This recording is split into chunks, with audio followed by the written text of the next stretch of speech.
meus irmãos, vamos ler a palavra de Deus. Pedir por gentileza, se abra a sua Bíblia, carta do apóstolo Paulo aos Colossenses.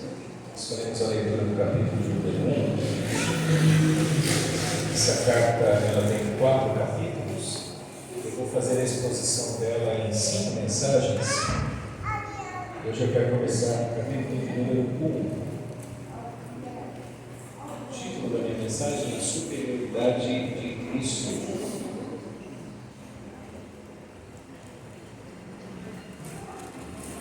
Diz assim a palavra de Deus: Paulo, apóstolo de Cristo Jesus, pela vontade de Deus, e o irmão Timóteo, aos santos e fiéis irmãos em Cristo que estão em Colossos, a vocês graça e paz da parte de Deus, nosso Pai, e do Senhor Jesus Cristo.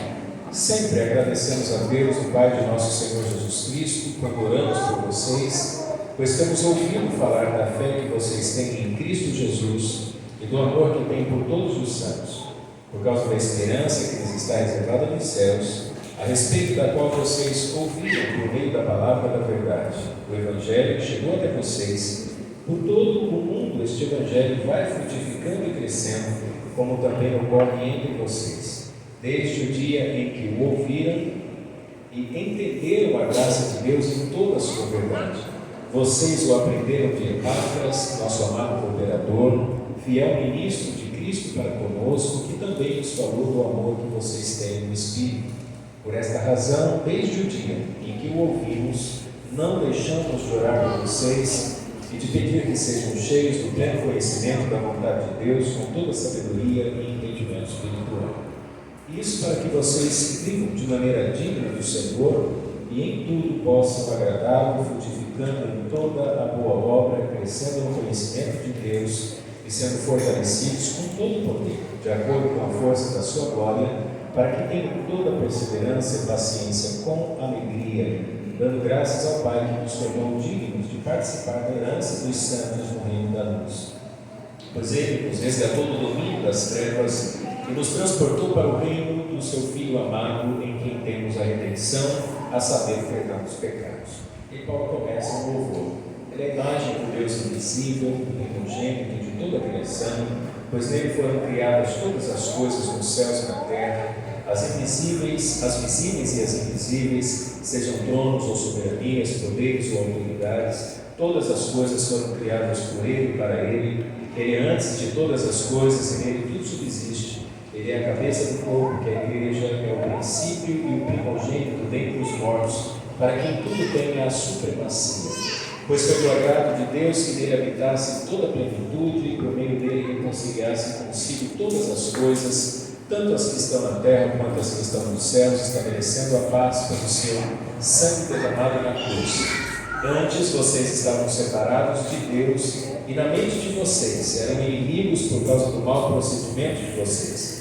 Mas agora Ele os reconciliou pelo corpo físico de Cristo mediante a morte, para apresentá-los diante dele santos, inculpáveis e livres de qualquer acusação, desde que continuem alicerçados e firmes na fé, sem se afastarem da esperança do Evangelho que vocês ouviram e que tem sido proclamado a todos os que estão debaixo do céu. Esse é o Evangelho do qual eu, Paulo, me tornei ministro. Agora me alegro em meus sofrimentos por vocês e completo do meu corpo que resta das aflições de Cristo em favor do seu corpo, que é a igreja. Dela me tornei ministro de acordo com a responsabilidade por Deus a mim atribuída, de apresentar-lhes plenamente a palavra de Deus, o mistério que esteve oculto durante épocas e gerações, mas que agora foi manifestado aos seus santos. A ele quis Deus dar a conhecer entre os gentios a gloriosa riqueza deste mistério, que é Cristo em vocês, a esperança da glória. E 28 e 29. Nós o proclamamos, advertindo e ensinando a cada um com toda a sabedoria, para que apresentemos todo homem perfeito em Cristo. Para isso eu me esforço, lutando conforme a sua força, que atua poderosamente em mim. Amém. Louvado seja Deus. Irmãos, a título de introdução, quero só contextualizar essa carta de Paulo à igreja de Colossos, lembrando aos irmãos que essa é uma das cartas escritas em prisão. O apóstolo Paulo ele estava preso em Roma, ele havia recorrido ao imperador, os irmãos vão se lembrar disso, para que avaliasse o seu julgamento. Então ele estava aguardando o julgamento do imperador, e nesse momento em que ele está preso, ele recebe a visita de um dos seus discípulos, alguém que se converteu ao ouvir a pregação de Paulo, possivelmente quando ele estava na cidade de Éfeso. Esse homem é que ele chama de cooperador, de servo, que é Epáfras. Epáfras está como ministro na igreja de Colosso, e ele está recebendo na igreja um grande número de pessoas que têm um ensino diferente do ensino do apóstolo Paulo. Essas pessoas ensinam algo místico, que é conhecido como gnosis, e eles então começam a pregar contra a humanidade de Cristo. E o ensino desses é tão complexo, tão difícil de ser combatido, e o medo de Epáfras que esses falsos pregadores consigam ganhar discípulos na igreja faz com que Epáfras vá até o apóstolo Paulo e peça a Paulo orientações para como ele deve então orientar a igreja nesse momento tão desafiador. E aí o apóstolo Paulo escreve essa carta à igreja agradecendo aos irmãos. Ele sabe do esforço dos irmãos, ele sabe do trabalho daquela igreja, sabe da perseverança daquela igreja, ele se alegra por isso, e ele escreve essa carta então corrigindo algumas deturpações que estavam presentes naquela igreja. Então vejam que a luta para manter o ensino correto da igreja não é algo que acontece só hoje, isso sempre existiu. Os líderes da igreja sempre estiveram empenhados em preservar o ensino bíblico, porque naturalmente nós buscamos determinados ensinos que nos desviam da verdade, e esse é um dos principais papéis do pregador, que é ensinar a igreja, ou transmitir à igreja o ensino da verdade. E Epáfras recorre a Paulo, e Paulo então escreve essa carta e orienta aqueles irmãos. Há um ponto interessante que Paulo, ao escrever sobre a superioridade de Cristo e por ter a semelhança com a carta aos Efésios, alguns estudiosos dizem que a carta aos Colossenses é uma síntese ou um resumo da carta de Paulo aos Efésios. Isso não é verdade. O assunto é diferente, há muita similaridade, mas é um outro assunto, é uma outra situação. E um ponto também interessante é que Paulo faz menção de uma carta que não tem sua canonicidade reconhecida, que não é tida como inspirada, que é a carta aos Laodicenses. Paulo, quando envia Epáfras com a carta aos Colossenses, ele pede para que essa carta também seja lida em Laodiceia, e assim também a carta de Laodiceia fosse lida em Colossos. Mas a carta aos Laodicenses não está na Bíblia, não era isso o intuito de Deus, então não me pergunte o que estava escrito lá, isso vai ficar para a nossa curiosidade. Aqui Éfeso, Laodiceia e Colossos são cidades próximas, e Paulo, então, sendo o apóstolo, ele orienta aquelas igrejas. Portanto, meus irmãos, eu quero seguir então aqui a divisão natural do texto. Se você manteve a sua Bíblia aberta, você vai perceber que no primeiro momento nós temos uma apresentação e uma saudação do apóstolo, isso do verso 1 ao verso 4. Vejam, verso 3 ele vai dizer assim: graças dou a meu Deus e Pai de nosso Senhor Jesus Cristo. Paulo já inicia a sua carta com uma fundamentação teológica muito bem elaborada. A sua carta é doutrinariamente fundamentada. Vejam, ele diz: graças dou ao meu Deus e Pai de nosso Senhor Jesus Cristo. Quando Paulo diz ao meu Deus, ele está dizendo assim: olha, eu tenho comunhão com Deus, eu tenho uma relação de devoção com esse Deus. E ele não diz só a respeito da sua comunhão, da sua relação pessoal, mas ele diz que esse Deus é Pai de nosso Senhor Jesus Cristo. Aqui Paulo já bate de frente com o ensino da gnoses, com a heresia, com o falso ensino que estava presente na igreja, e já atribuindo aqui a Cristo não só a humanidade, mas também a divindade. Então Paulo está fazendo a defesa das naturezas de Deus, sua natureza divina, sua natureza humana. Isso é interessante, porque mesmo uma igreja sendo uma boa igreja, e a igreja de Colossos é uma igreja saudável, ao que tudo indica, pelo conteúdo da carta, havia naquela igreja a presença de ensinos equivocados. Então é possível que uma igreja seja boa, mas que tenha alguns desvios, e que se não forem tratados, eles vão aumentando e as pessoas se afastam da vontade de Deus. E ele então continua, verso 3, orando sempre por vós. Um coração grato, um coração que reconhece a ação de Deus na vida da igreja, naturalmente leva-nos a orar pelos nossos irmãos. O apóstolo Paulo ora em gratidão àquela igreja. Nós temos que orar também em gratidão pelos nossos irmãos. Qual a razão da sua oração? Por que Paulo ora pela igreja de Colossos? Verso 4. Porquanto ouvimos da vossa fé em Cristo Jesus. Ele sabe da fé daqueles irmãos. Vejam, ele não está preocupado com o número de pessoas na igreja, ele não está preocupado com os movimentos de campanha da igreja, ele não está preocupado com o destaque daquela igreja, mas o que faz com que Paulo ore e agradeça a Deus por aquela igreja é porque ele ouve a respeito da fé que eles têm em Cristo Jesus. Aqueles irmãos estão bem alicerçados, eles estão bem fundamentados, eles creem em Cristo Jesus. Não só a sua fé, mas Paulo diz também do amor que tendes para com todos os santos. Essas são as características essenciais de uma igreja saudável. Uma igreja é saudável quando ela tem uma fé correta. Uma igreja é saudável quando ela está bem fundamentada. Uma igreja é saudável quando há ensino das Escrituras. Uma igreja é saudável quando a sua prioridade é ensinar a palavra de Deus. Não há nada mais importante, não há nada mais urgente, não há nada mais relevante, não há nada mais significativo, não há nada mais transformador para nós do que a palavra de Deus.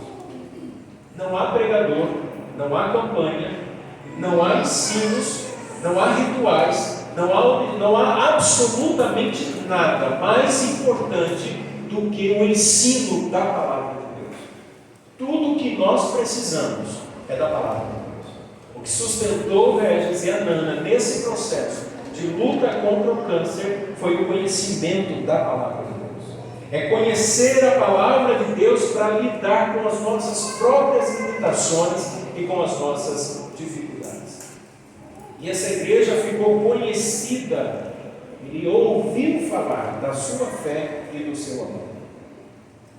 Irmãos, ter fé é fundamental.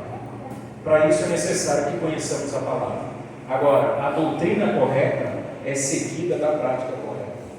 Se eu conheço a palavra de Deus, eu amo os meus irmãos.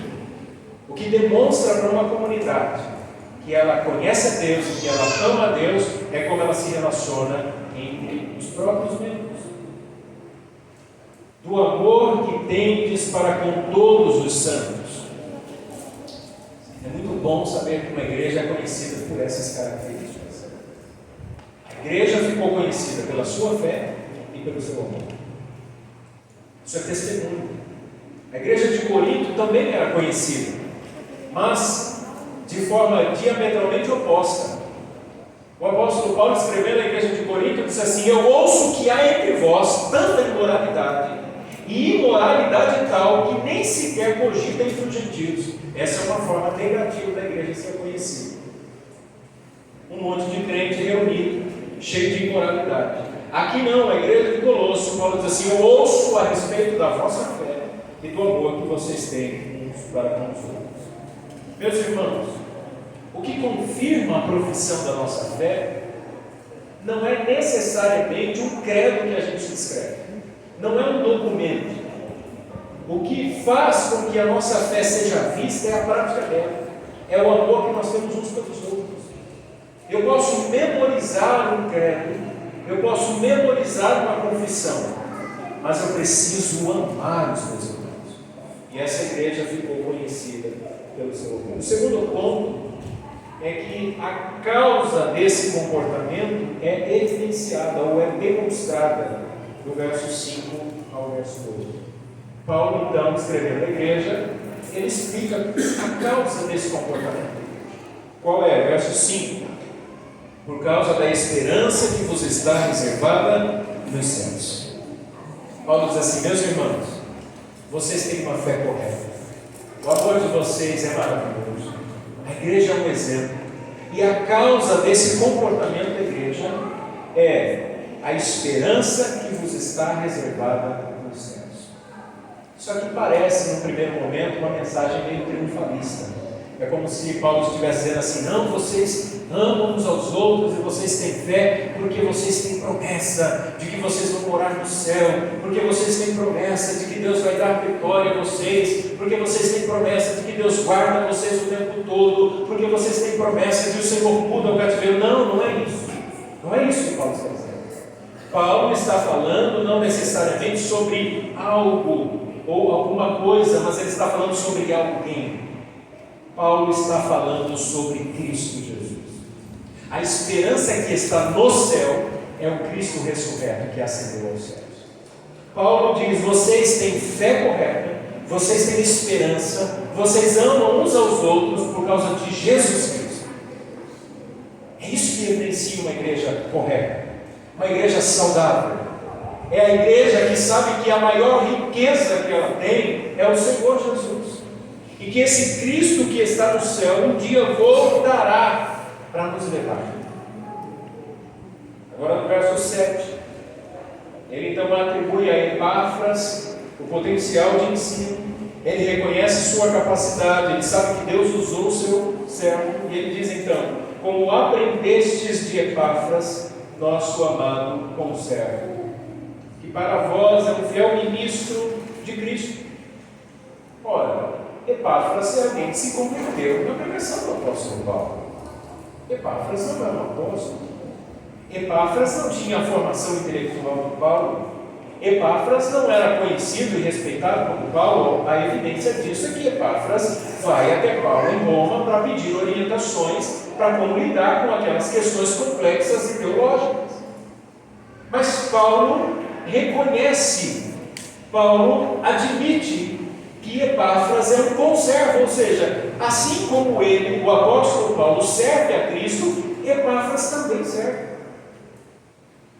Numa sociedade onde as pessoas valorizam o status, ter alguém do quilate de Paulo, do potencial de Paulo, descendo para dizer assim: olha, o que vocês aprenderam não foi só de mim, vocês aprenderam de Epáfras, porque nós, eu e Epáfras, servimos ao mesmo Deus. É maravilhoso.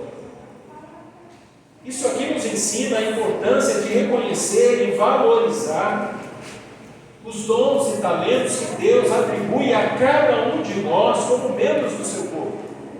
Todos nós contribuímos de alguma forma para que o Evangelho seja exposto, para que o Evangelho alcance aqueles a quem o Senhor intenta salvar. Então nós não somos melhores uns do que os outros, nós temos dons e talentos e capacidades diferentes, mas todos somos conservos, todos trabalhamos juntos, todos cooperamos no mesmo reino. E Paulo reconhece isso. Quando eu li essa passagem, eu me lembrei do reverendo Herbert Campos Júnior. O William estava conosco quando nós fomos à pizzaria. Ele ministrou aqui, foi difícil conseguir uma agenda com ele, ele é muito ocupado. E o Herbert tem doutorado nos Estados Unidos, o Herbert é professor do Andrew Jumper, ele é professor de quem está fazendo mestrado. É óbvio que ele está numa condição de conhecimento teológico, acadêmico, muito superior ao nosso. Talvez você pense assim, quando o Herbert conversou com vocês, ele dizia assim: ó, irmãos, porque aqui o meu conhecimento não fez isso. Antes, quando ele precisou tratar de determinado assunto, ele olhou para nós e disse o quê? Ele disse assim: nós que somos teólogos. Ele não olhou de cima para baixo dizendo assim: olha, vocês precisam subir ao meu nível para falar comigo. Ele abaixou para falar com a gente. É isso que Paulo está fazendo. Epáfras ensinou. Ele disse assim: que vocês aprenderam de Epáfras, porque Epáfras é o meu conservo. Por isso, Paulo então vai apresentar os motivos da sua oração, verso 9 ao verso 12.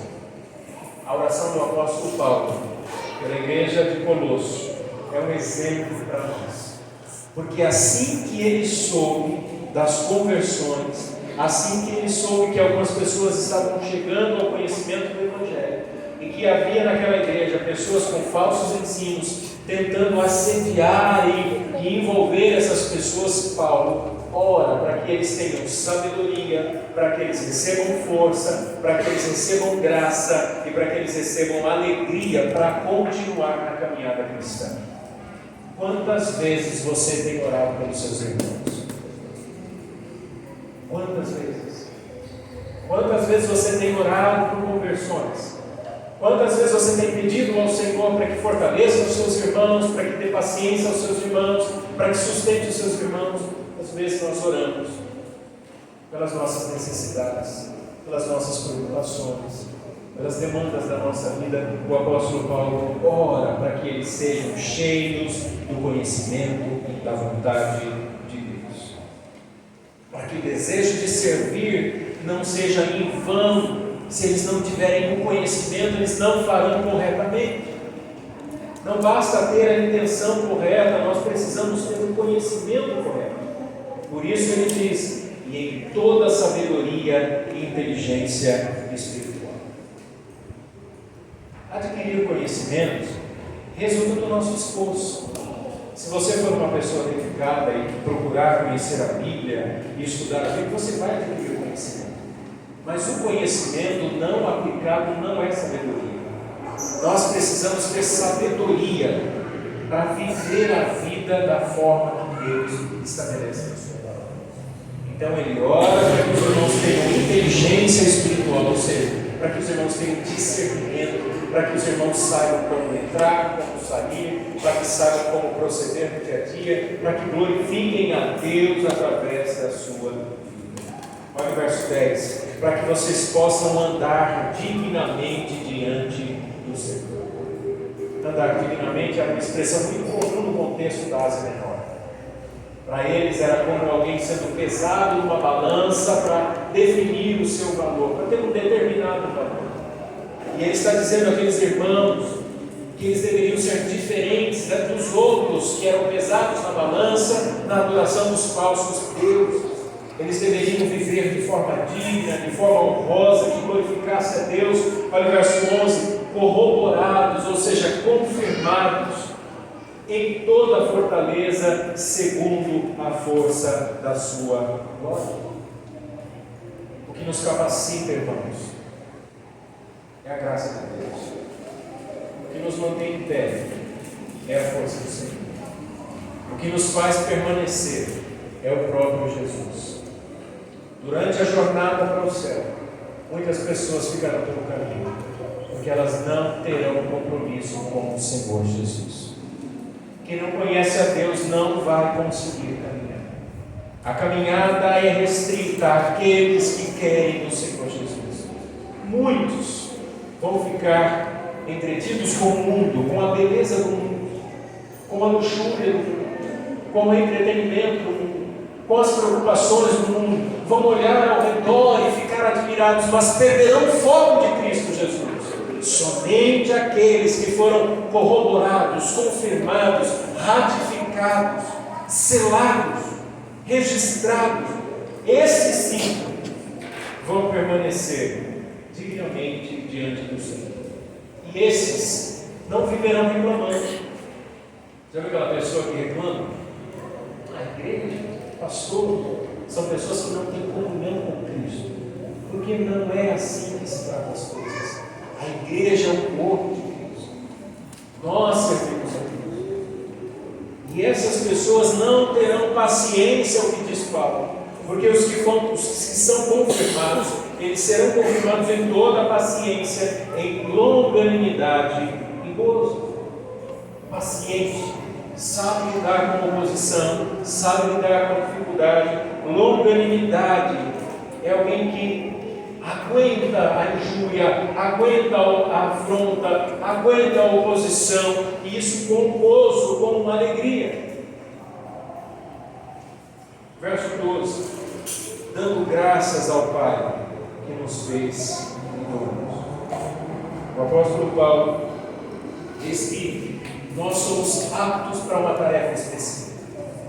Diz assim: olha, o Senhor chamou vocês para que vocês sejam idôneos, para que vocês caminhem na presença dele, para que vocês vivam de forma digna do Senhor.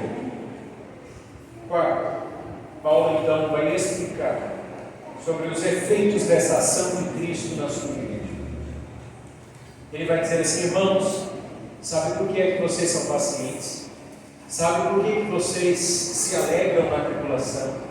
Sabe por que vocês têm longanimidade?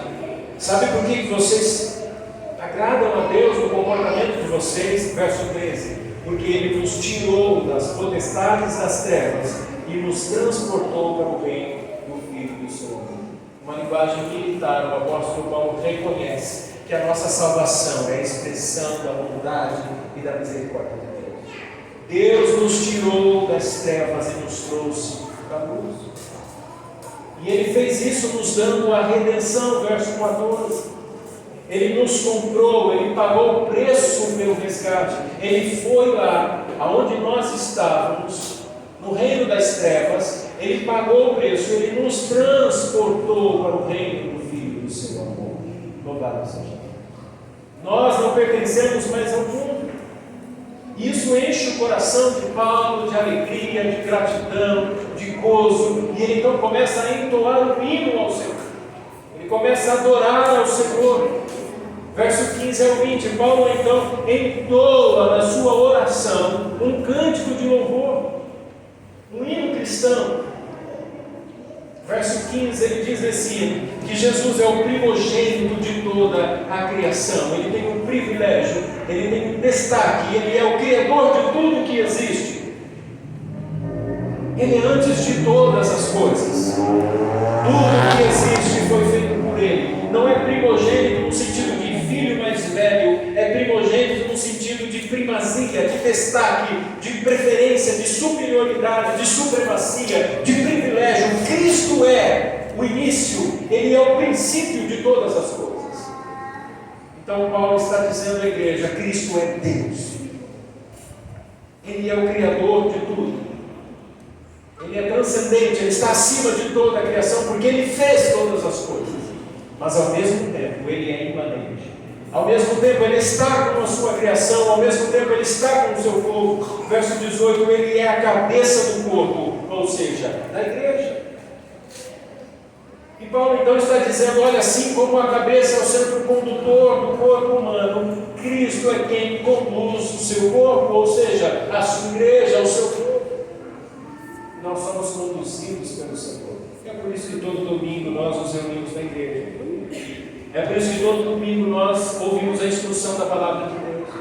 É por isso que todo domingo nós procuramos ouvir e receber a orientação, para que através da sua palavra e de sua vontade nós vivamos conforme a cabeça. Imaginando alguém que perde a capacidade neurológica, alguém que sofreu, por exemplo, um acidente vascular cerebral, e a pessoa não consegue movimentar um braço porque não há a transmissão da ordem. O cérebro não consegue mais transmitir a mensagem para que o braço levante, para que faça o movimento, e a pessoa sofre um derrame. O corpo não responde ao comando do cérebro. Se nós desobedecemos a Deus, é como se fosse um corpo derrame. Cristo é o cabeça. Eu tenho que fazer o que Ele ordena, o que Ele manda, não o que eu quero. Eu faço o que o Senhor me orienta a fazer. E aqui o apóstolo Paulo não só traz essa ideia da orientação divina através de Cristo como cabeça da igreja, mas ele defende agora a própria humanidade de Cristo. E como a igreja participa dessa humanidade, ele diz então, no verso 22, do corpo da sua carne pela morte. Os gnósticos dizem: olha, não é possível que o ser humano salve alguém. Era necessário que fosse um ser espiritual. Então, sendo assim, Cristo não tem um corpo físico. E Paulo diz: não, nós somos salvos no corpo da sua morte, na sua crucificação, ou seja, pela sua morte, pelo seu sangue derramado. Por isso que nós vamos participar da ceia dessa noite, para que fique evidente para todos nós que Cristo é homem, e que Cristo morreu na cruz, e que seu sangue foi derramado para refletir e que seu corpo foi entregue por nós, que ele desceu à sepultura, mas que ao terceiro dia Deus o Pai ressuscitou dentre os mortos e ele então ascendeu aos céus. Verso 23: se na verdade permanecerdes fundados e firmes na fé. Essas são as qualidades de alguém que definitivamente conhece a fé bíblica. Essa pessoa permanece na verdade, ela permanece fundada e firme na fé correta. É isso que nós temos que fazer. Em último lugar, Paulo então apresenta a razão do seu apostolado, caso alguém duvidasse do seu ensino, caso alguém questionasse o seu ensino, ou se de repente alguém dissesse assim: não, eu acho que Paulo não tem autoridade para ensinar sobre isso. E Paulo então diz: olha, eu trago no meu corpo as marcas de Cristo. E eu sou um exemplo para vocês daquilo que eu estou dizendo. Vocês devem permanecer. Verso 24 diz assim: cumpro o resto das aflições de Cristo. Paulo sofre, mas não com temor.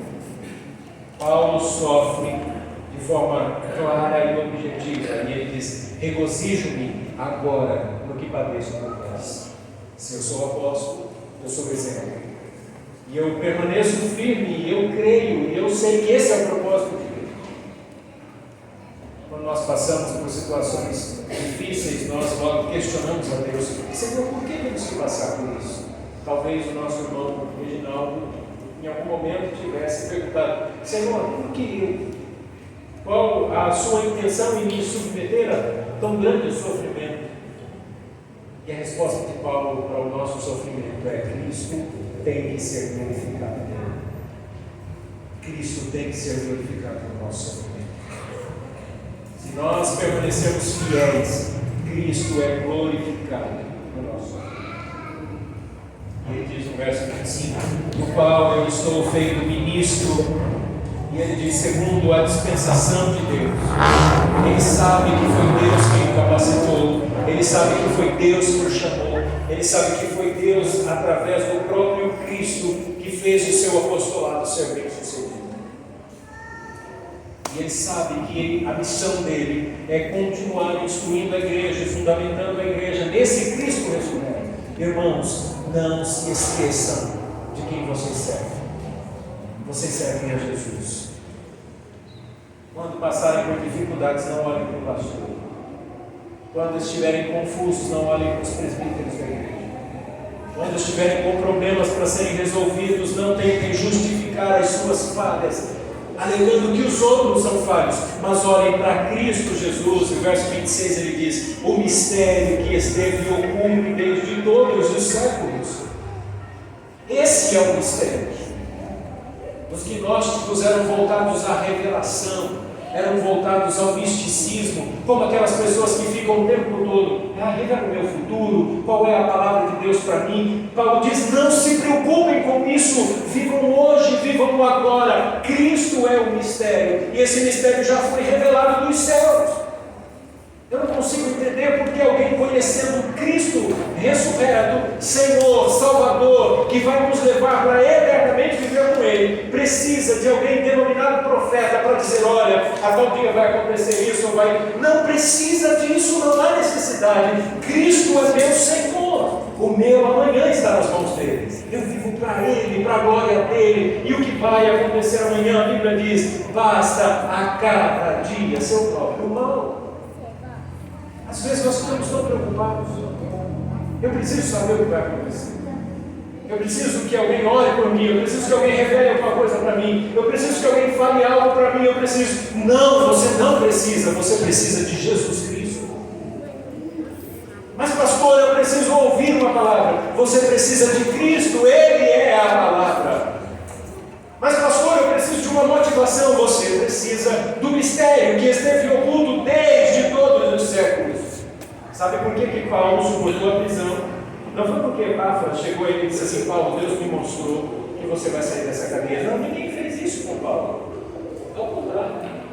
Quando tentaram impedir Paulo de ir para Jerusalém no momento de fome e perseguição, os profetas disseram: olha, você vai sofrer. Ele disse: eu vou mesmo. Eu acho que hoje não é muito agradável se alguém denominado profeta chegasse e falasse assim: olha, Deus está te dizendo que você vai enfrentar um câncer e que você vai ficar hospitalizado. Eu tenho certeza que você vai falar assim: está arrependido em nome de Jesus. Não é assim. Porque as pessoas criaram esses modismos de não, eu declaro, eu determino, eu profetizo, eu me aproprio, eu tomo posse. Mas a Bíblia nunca disse isso, nunca ensinou isso, nunca orientou a isso. Nós precisamos do Evangelho, ou a nossa vida é uma vida mística, sem qualquer sentido. É por isso que pessoas ficam, ora, estão alegres, de repente estão desanimados. De repente está todo fervor, eu estou animado com a igreja, e o pastor daqui a pouco está reclamando da igreja, está desanimado com a igreja. Não. Quem conhece a Cristo, o mistério que esteve oculto desde todos os séculos, Paulo vai dizer, versos 27 e 28, aos quais Deus quis fazer conhecer quais são as riquezas da glória deste mistério entre os gentios, que é a palavra revelada. Não. Que é a profecia entregue? Não. Que é Cristo em vós, esperança da glória, admoestando e ensinando todo homem, em sabedoria, vida, testemunho, comprometimento, santidade, aliança, compromisso com Deus. Isso é vida cristã. É isso. Vida cristã é vida de oração, vida cristã é disciplina dentro de casa, vida cristã é leitura das Escrituras, vida cristã é generosidade, vida cristã é compromisso conjugal, vida cristã é orientar os filhos, vida cristã é comungar a fé dos santos, vida cristã é participar da ceia, vida cristã é afastar-se do pecado, vida cristã é falar e cumprir, vida cristã é comprar e pagar, vida cristã é ter uma família e uma vida conduzida e orientada pelas Escrituras. Você pode ter o melhor e mais conhecido slogan de cristão. Eu vejo tantos pregadores pela internet, seguidos por milhões de pessoas, e muitos de índole duvidosa, de caráter ruim, pessoas que usurpam a fé e manipulam outros, simples, indoutos, ignorantes, que vão atrás de movimentos, que vão atrás de determinados nomes, porque acham que a bênção de Deus é negociada em um palco ou em um balcão de ofertas. Irmãos, aqui não é balcão, aqui é púlpito, e púlpito é para a palavra de Deus, e a palavra de Deus é para quem crê em Cristo. Quem não crê, não adianta. Quem não crê pode fazer o que for. Pode ser o copo do mato, pode ser um ramo de trigo, pode ser um saquetel, pode ser uma chave, pode ser uma aliança, pode ser um sabonete, pode ser um lenço, uma fronha de travesseiro, pode ser a água do monte, a água de Israel, o óleo de não sei de onde. Nada disso tem nas Escrituras, nada disso Jesus ensinou aos seus discípulos, nada disso o apóstolo Paulo ensinou à igreja. Paulo poderia dizer: irmãos, eu estou feliz com vocês, porque vocês são tão dedicados em campanhas, e olha, eu ouço tanto a respeito de vocês, que a igreja de vocês está abarrotada de gente. Ele não diz isso, ele diz: o que vocês têm feito é servir a Cristo Jesus, esperança da glória, admoestando e ensinando todo homem em sabedoria. Faça isso, irmãos, que vocês viverão de forma alegre, mesmo em meio às dificuldades, mesmo em meio às tribulações, vocês viverão o propósito de Deus. E eu concluo com o verso 29. Paulo diz: e para isso também trabalho, combatendo segundo a sua eficácia, que opera em mim poderosamente. Que conforme o meu coração, quando eu me dedico a ensinar a palavra de Deus, aquilo que o apóstolo Paulo claramente diz: para isso eu também trabalho. Eu sei que os desafios são enormes, e quanto mais o tempo passa, mais problemas vão surgindo, a igreja vai enfrentando suas dificuldades. Há a rebeldia dos que não creem em Deus, há o esfriamento da igreja, há a afronta de todos os lados. Vocês têm visto isso nas mídias, vocês têm visto isso nas leis, vocês estão percebendo que há uma perseguição já não tão velada com relação à igreja. Mas quem está em Cristo Jesus, esse vai permanecer em sabedoria. Esse vai continuar vivendo para que Cristo seja forjado em seu caráter. Portanto, vamos continuar trabalhando e vamos continuar nos esforçando.